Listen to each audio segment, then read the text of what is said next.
Welcome to మలిన్ kitchen. ఈరోజైతే మనం healthy అయిన టేస్టీ అయిన పెసలు తాలింపు అయితే చేసుకున్నామండి. ఈ పెసలు తాలింపు చాలా చాలా మంచిదండి ఒంటికి. పిల్లలైనా పెద్దవాళ్ళైనా బాగా తినొచ్చు.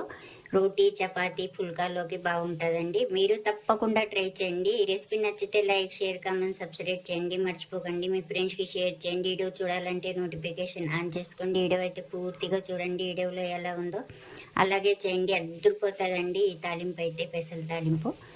బాగా చూడండి. Thank you. చూడండి, మనం పెసలు తీసుకోవాలండి. తీసుకొని నేనైతే ఒక గిలాస్ అండి, చిన్న గిలాస్తో గిలాస్ తీసుకున్నాను. తీసుకొని నేను నానబెట్టానండి. ఒక గంట అయినా అర్ధ గంట అయినా మన ఇష్టం నానబెట్టుకోవచ్చండి. ఇప్పుడు మనం ఉడికించుకుందాం. కుక్కర్లో వేసి ఉడికిచ్చేసుకున్నామండి. మనం కుక్కర్లో వేసి కొద్దిగా ఒక పావు టీ స్పూన్ సాల్ట్ వేసి మనం ఇలాగైతే ఉడికించుకున్నాం.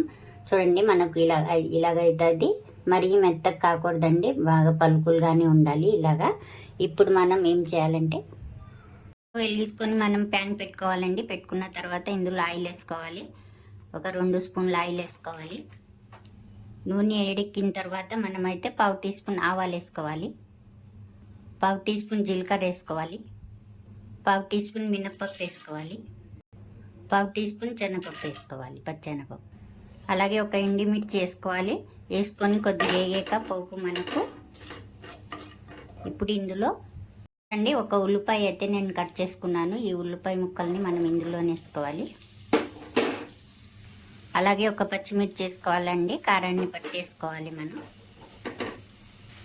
ఇలా కొద్దిగా వేగిన తర్వాత మనకు ఎక్కువ ఏం అవసరం లేదండి, ఇలా వేగాలి. వేగేటప్పుడు మనం ఒక టమాటా అండి, ఒక టమాటా సన్నగా తరిగి ముక్కలు ఇందులో వేసుకోవాలి. వేసుకొని ఇది కూడా మనం వేయించుకోవాలి. ఇలా వేగిన తర్వాత మనం చూడండి ఒక ఎల్లుల్లి రెబ్బ తీసుకొని సన్నగా కట్ చేసుకొని వేసుకోవాలి. వేసుకొని ఇది కూడా వేయించుకోవాలి. ఇలా వేగేటప్పుడు మనం 1 టీ స్పూన్ పసుపు వేసుకోవాలి. 1 స్పూన్ ధనియా పౌడర్ వేసుకోవాలి. పావు టీ స్పూన్ జీరా పౌడర్ వేసుకోవాలి. పావు టీ స్పూన్ కారం పొడి వేసుకోవాలి. వేసుకొని 1 నిమిషం వేయించుకుందాం. ఒక చిటికెడు సాల్ట్ వేసుకోవాలి, ఎందుకంటే మనం పెసల్లో వేసుకున్నాం కదండి పావు టీ స్పూన్, అందుకని తక్కువ వేసుకోవాలి. ఇలా వేగాక ఇప్పుడు మనం పెసలు ఉడికించి పెట్టుకున్నాం కదా, ఈ పెసల్ని మనం ఇందులో వేసేసుకోవాలి. వేసుకొని బాగా ఇలాగ వేయించుకోవాలి. ఇలా వేయించుకున్నాక మనం కొద్దిగా కొత్తిమీర వేసేసుకోవాలి. వేసుకొని ఒక 2 నిమిషాలు వేయించుకుందాం.